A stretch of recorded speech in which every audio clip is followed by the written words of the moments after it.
Bonjour à toutes, c'est Onaku. J'avais lancé il y a quelque temps le mouvement #otaku féministe.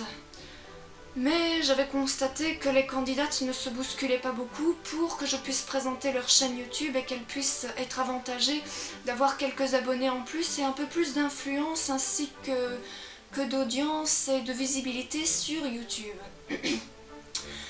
Alors, de ce fait, j'ai réfléchi à un concept de vidéo un peu plus didactique, donc voilà, vous avez lu le titre.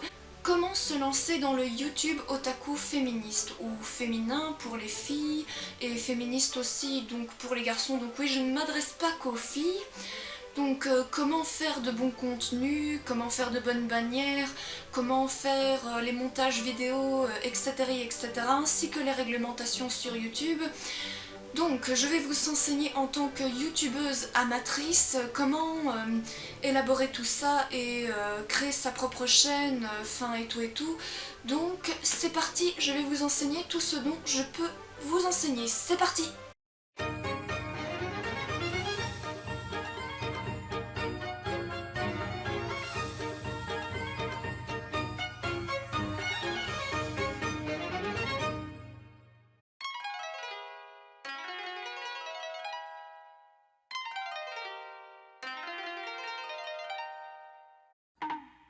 C'est pas nécessairement besoin d'être comédienne professionnelle, d'avoir fait du théâtre, ou d'avoir fait de la scène et des arts de la scène. Donc c'est purement facultatif. Donc voilà. L'essentiel c'est que vous soyez à l'aise avec vous-même, que vous soyez grande, petite, forte ou mince, charismatique ou non. L'âge que je recommande au minimum, c'est d'avoir 12-13 ans et qu'au minimum, les parents regardent un petit peu le contenu que fait leurs enfants, du moins leur fils ou leur fille, pour faire des vidéos otaku et qu'ils puissent vérifier de temps en temps les commentaires, bien que YouTube devient de plus en plus sévère au niveau des réglementations en plus des commentaires, mais j'y reviendrai un peu plus ultérieurement. Donc l'âge n'a pas d'importance, que vous soyez vieille, jeune, que vous avez un peu plus de 30 ans ou plus de 40 ans, bref, ça n'a pas d'importance. L'essentiel est que vous puissiez exprimer votre passion du manga, des animés, des figurines et tout, bref, que vous soyez à l'aise avec votre passion et que vous ayez l'envie et le courage de la partager. Donc lorsque vous tournez une vidéo, qu'importe l'endroit, qu'importe le lieu, du moment qu'il y ait quand même assez de lumière, plus ou moins comme moi, disons que ça va, même un peu moins limite, mais le plus important, c'est que vous ayez une bonne audibilité, donc voilà, que l'on puisse vous entendre. Ok, on peut aussi augmenter le volume dans un montage vidéo, mais je vous montrerai ça dans une autre vidéo concernant les montages vidéo, les effets spéciaux et les bons... le logiciel que j'utilise personnellement. Donc voilà. Maintenant, si vous n'êtes pas doué pour les improvisations, eh bien, il y a quelques possibilités, donc ou préparer un texte comme moi j'en ai écrit un là qui est ici, ou alors essayer de répéter dans votre coin avant la vidéo, etc., etc. Ayez au moins une bonne éloquence, parce que l'éloquence, malheureusement, certes je ne suis pas la mieux placée pour vous dire que j'ai une bonne éloquence ou non, c'est fort moyen et parfois même assez brouillon par certaines vidéos. Bref, mais bon, ça ce n'est que détail. Du moment que l'on présente un manga ou un animé, restez objectif, donc ne partez pas trop dans le putaclic et tout, parce que ça a le don parfois d'énerver les gens, de dire, je sais pas, moi, hé, Ondine, c'est la tsundere, c'est elle qui aime bien Sacha, mais or cette fille c'est qu'une idiote qui n'ose même pas avouer ses sentiments. Bref, après tout, aussi faire des vidéos, c'est pas forcément montrer son visage comme moi je le fais, car voilà, quand moi je fais des vidéos présentations sur les Polykiwa, des reviews, sur certains animés et tout, ben c'est des vidéos un peu à la Link the Sun, ou comme le faisait Angry Waifu autrefois, donc voilà, ou voire même comme Pokémon Trash aussi, parce que j'ai mon propre personnage, donc Plectrum il n'est pas là. Donc voilà, pas besoin spécialement de montrer son visage. On peut même, enfin pour les personnes qui ne se sentent pas à l'aise avec leur propre voix, d'utiliser un logiciel de synthèse vocale. On peut facilement en trouver sur application ou alors sur internet. Donc voilà, par exemple la chaîne du monde merveilleux réel qui fait des vidéos sur l'astrologie, car moi particulièrement j'aime bien l'astrologie et de savoir ce que l'avenir me réserve. Donc ben je vous avoue que c'est pas forcément obligatoire de parler nous-mêmes, on peut même y mettre du texte et tout lors d'une vidéo pour présenter un animé, mais bon, enfin voilà, j'avoue que les gens se sentent tout de suite ben un peu feignants, ben ils sont quand même un peu moins attirés parce que certains n'aiment pas lire et tout, ou alors qu'il faut lire rapidement et que tout de suite il faut marquer une pause pour qu'on puisse vraiment tout lire sans que l'on, enfin pour éviter que l'on ne pige rien à la vidéo, etc. Donc voilà, concernant les logiciels, je vais donc vous les nommer concernant les logiciels de débutantes. Eh bien, encore une fois, on n'a pas spécialement besoin d'Hollywood pour réaliser une vidéo, du moins ben, vous allez présenter un manga, un animé, une figurine, bref, tout ce qui a en rapport avec la culture otaku, donc voilà, vous n'avez pas spécialement réellement besoin non plus de filmer en 4K ou de la meilleure qualité du moment qu'on vous entende bien. Donc voilà, les logiciels que je recommande pour les personnes qui débutent vraiment et qui ne sont pas spécialement très douées dans les montages vidéo, eh bien les logiciels que je propose pour débuter sont Windows Movie Maker. Donc voilà, Windows Movie Maker, pour ceux qui ont grandi avec Windows, eh ben ça n'a rien de bien sorcier d'utiliser Windows Movie Maker, bien que autrefois quand j'essayais d'utiliser Windows Movie Maker, je me dis ça a vraiment bien changé. Bref, j'ai pas vraiment bien compris maintenant comment est-ce qu'on fait une vidéo avec Windows Movie Maker. Néanmoins, c'est un logiciel que je recommande pour les débutants et débutantes dans l'informatique et l'envie de faire des vidéos. Après, ben, les logiciels pour smartphone, c'est vrai que je ne connais pas du tout les logiciels pour smartphone parce que moi, je vous avoue que je n'ai pas vraiment de smartphone. Donc voilà. Donc il y a le Vidéopad qui lui est également un logiciel pour en général les débutants, mais ce logiciel, donc le Vidéopad, est payant. Donc voilà. Enfin du moins certaines fonctions sont payantes si je ne m'abuse, donc voilà. Donc s'il y a un logiciel aussi qui est très compatible avec YouTube aussi, c'est YouTube Movie Maker. Donc voilà, il suffit de taper dans Google, donc YouTube Movie Maker, donc voilà. Maintenant, ce qu'il y a, c'est que si vous voulez augmenter votre qualité d'image et que vous puissiez tourner plus de 5 minutes, eh bien là, il faut payer encore une fois, car moi, voilà, j'utilisais autrefois le YouTube Movie Maker. Filmorama. Donc voilà, Filmorama, ben ça, je ne l'ai jamais utilisé. Du moins, je pense que certaines fonctions aussi sont payantes, ou du moins, ben, je ne sais même plus si c'est Vidéopad ou Filmorama, ou c'est Filmora qui est payant. Donc voilà, je ne peux pas vraiment vous l'affirmer avec certitude. Donc voilà, il y a des tutoriels aussi pour utiliser ces logiciels. Donc voilà.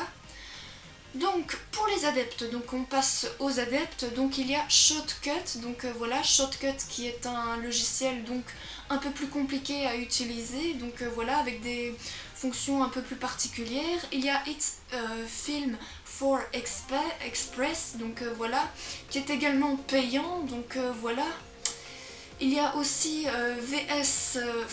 donc il y a aussi VCDC, donc voilà, qui est aussi un logiciel également pour débutants. Je pense que celui-ci est gratuit. Il y a aussi DaVinci Resolve, donc voilà, DaVinci Resolve qui est un logiciel encore une fois un peu plus compliqué mais qui est relativement maniable, donc voilà.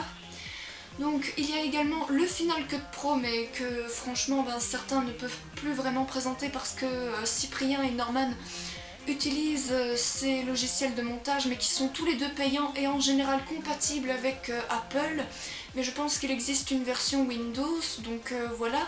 Et enfin le logiciel que j'utilise donc c'est le Lightworks, donc voilà, moi ce que j'utilise c'est le Lightworks.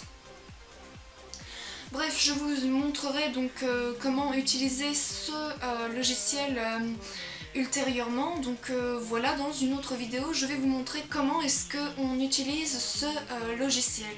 Avant de vous lancer dans YouTube, j'ai aussi quelques mises en garde, donc voilà, si vous voulez gagner de la YouTube Money, eh bien il faut non seulement que votre chaîne devienne éligible, donc à partir de 10 000 vues, votre chaîne est reconnue comme étant éligible. Mais il faut aussi être clean, car depuis quelques années, YouTube est devenu plus dur concernant les réglementations et la protection des droits d'auteur, que ce soit musical ou visuel. Donc le fair use doit rester un usage légal d'un contenu qui est en général protégé par des droits d'auteur, donc, mais le fair use malheureusement n'est pas toujours la meilleure des solutions pour envoyer une lettre de contestation envers YouTube qui vous accuse d'utiliser du contenu qui est protégé par des droits d'auteur. Donc voilà. Qu'il soit musical ou visuel, eh bien malheureusement, il vaut mieux éviter d'envoyer des lettres de contestation, enfin du moins c'est toujours risqué, c'est un risque à prendre, mais il n'est pas toujours, comment dire, ce n'est pas toujours perdu d'avance. Ce qu'il y a, c'est que vous risquez de vous faire striker votre vidéo. Donc voilà, à partir de 3 strikes que vous avez recensés sur YouTube et que vous avez pourtant envoyé une lettre de contestation, et bien malheureusement, YouTube pourrait très bien supprimer votre chaîne YouTube. Ok, c'est vrai que ça c'est vraiment dans le pire des cas, mais sachez que, voilà, même si vous avez un copyright sur une de vos vidéos, en général, ça ne veut pas dire que l'ensemble de votre chaîne est démonétisé. Ça veut dire tout simplement que cette vidéo sera ou démonétisée, ça veut dire que vous recevrez beaucoup moins d'argent, donc c'est-à-dire 5-6 dollars pour cette vidéo vu le nombre de vues et voilà, le fait qu'il a été protégé par des droits d'auteur et tout, enfin voilà.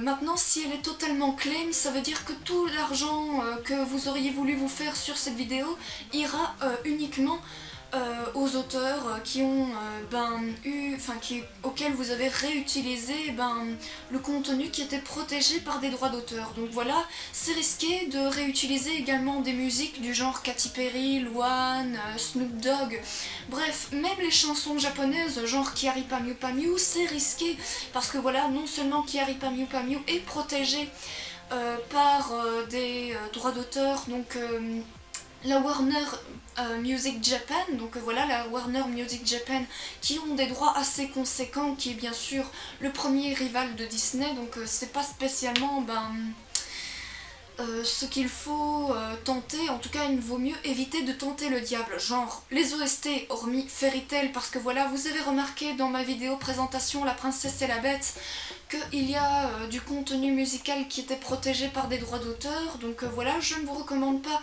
d'utiliser certaines OST, en tout cas les OST de Fairy Tail c'est risqué, mais il faut en général vérifier lorsque vous voulez télécharger un OST ou quoi que ce soit,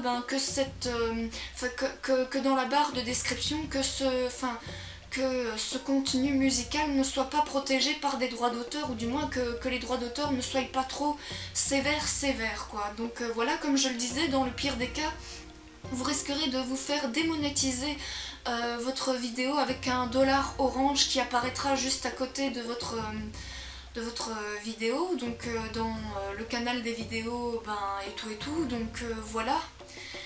Mais dans tous les cas, c'est pas non plus trop risqué non plus. Moi par exemple, quand j'ai fait mon intro, j'ai utilisé des effets spéciaux afin que je ne puisse pas recevoir les bots YouTube qui viennent m'embêter en disant vous avez réutilisé ce plan, ce morceau de vidéo qui appartient à des droits d'auteur et tout. De ce fait, votre vidéo ne sera pas éligible au niveau de la monétisation. Donc voilà. Les sujets qui fâchent, comme l'homophobie, le racisme, la discrimination, ça aussi c'est interdit sur YouTube et vous risquez tout simplement de vous faire démonétiser, voire même complètement démonétiser en fonction de la gravité de la vidéo que vous avez fait en tant que, je sais pas, moi je n'aime pas les noirs, je n'aime pas les jaunes, j'aime pas les arabes, bref ça il faut éviter absolument et il vaut en tout cas mieux rester le plus neutre si possible. En tout cas on peut, pour une otaku, dire comme moi je n'aime pas le yaoi, c'est tout. Moi j'avoue je n'ai rien contre la LGBT, donc voilà, lesbienne, gay, trans, bisexuelle, donc voilà, la fondation Arc-en-Ciel, ça je n'ai rien contre eux. Donc disons qu'avec eux, je suis le plus neutre possible, du moment qu'ils trouvent le bonheur, et voilà. Mais le plus important c'est d'éviter les injures et que vous restez, comme je le dis, le plus neutre possible. Donc le troisième point c'est lorsque vous publiez une vidéo YouTube, il vous faut faire une miniature, paramétrer vos vidéos. Je referai une vidéo là-dessus, mais dans une autre vidéo, donc voilà. Donc pour essayer de vous faire connaître, le mieux bien sûr, c'est les réseaux sociaux. Facebook, Instagram, Snapchat, Discord, bref, même si moi je n'utilise que Discord, mais c'est encore un réseau de télécommunication, donc pas complètement un réseau social. Enfin, la chose que redoutent également le plus les filles sur YouTube, c'est les injures machistes. Donc voilà, je tiens à vous rassurer mesdemoiselles, YouTube, comme je le disais tout à l'heure, va de plus en plus restreindre les commentaires de harcèlement sur YouTube. Donc toute forme d'injure virulente en disant « ouais ta mère je la et ton père c'est qu'un et toi tu n'es qu'une bref, je ne vais pas dire tout ça en vidéo parce que j'imagine qu'il y a des enfants qui me regardent. Donc voilà, les commentaires méchants, ok, c'est tentant encore aujourd'hui de faire des vidéos où je réponds à mes commentaires méchants, parce que voilà, moi j'avais connu Emma Bref ou Emma Lynn quand elle était encore une jeune fille qui répondait aux commentaires méchants, parce que voilà, elle avait le courage et l'audace de faire une réponse à ces personnes qui ont voulu la décourager à rester sur YouTube et tout. Maintenant, voilà, toutes ces personnes qui disent ça, vous cliquez tout simplement sur le bouton signaler ou supprimer ce commentaire. Après tout, il ne faut pas laisser la haine proliférer sur votre chaîne YouTube ou sur les autres chaînes YouTube. Il faut dénoncer ces comportements abusifs, même si YouTube aujourd'hui s'applique de mieux en mieux pour éviter qu'il y ait du harcèlement, pour éviter que voilà, il y ait trop de haters non plus, donc voilà. Oui, j'imagine que le taf YouTube est en train en plus d'interdire certains gros mots en commentaire et certaines injures. Donc voilà, maintenant les personnes qui vous font des critiques constructives du genre je ne t'entends pas bien, il serait peut-être plus intéressant de retravailler l'audibilité. Ça, ce n'est pas un commentaire méchant, c'est juste une critique constructive. Il faut savoir faire la part des choses entre dire ce serait un peu plus mieux de faire ci, ça ou là. Pourrais-tu penser à faire une vidéo dans ce style-là ? Et un commentaire du genre arrête YouTube, t'es trop moche, t'es trop grosse, tu sers à rien, t'es bête. Ça, oui. Ça, il faut vraiment supprimer ce genre de commentaires, car voilà, le fait que ça reste visible pour les utilisateurs qui à la base veulent tout simplement savoir à quoi ressemble internet et tout, ils seront ou sidérés de voir qu'il y ait des commentaires de ce genre, ou ils seront tentés bien sûr de faire la même chose que ces crétins qui font proliférer la haine telle la peste sur internet quoi. Donc oui, le harcèlement sur internet ou le cyberharcèlement sera en plus puni par la loi, alors langue de vipère, s'abstenir.